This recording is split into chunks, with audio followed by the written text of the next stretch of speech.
Okay, I'm a little upset, and I'm going to show you why.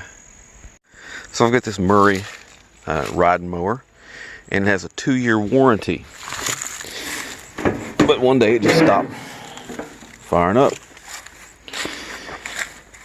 So, come in here and I check the fuel filter, and I actually cleaned the fuel filter. Nothing.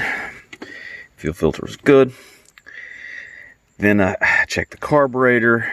It's clean. Didn't find anything going on with it. I took the air filter loose, sprayed a little bit of starting fluid down in there, and it started right up. But of course it would die as soon as the starter fluid went away.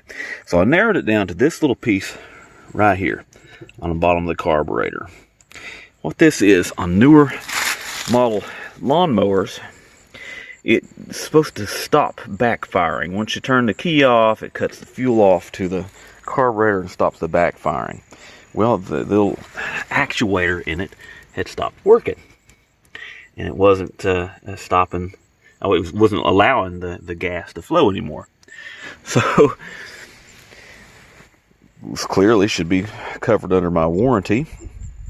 I looked over it, but no, it's not. $96.46. Replaced fuel solenoid.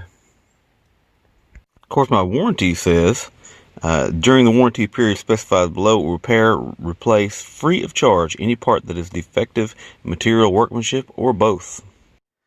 Now, it goes on with some language that basically says if I use bad gas, they're not going to cover it. But last I checked, the carburetor is part of an engine, and their solenoid is part of their carburetor, and it should be covered. But this is a registered warranty service by their this is a registered warranty service center, and they're not paying for it. My question is this, Briggs and Stratton: what do you cover? Are we only going to cover the piston, or are we only going to cover a certain part of the engine? Come on, man.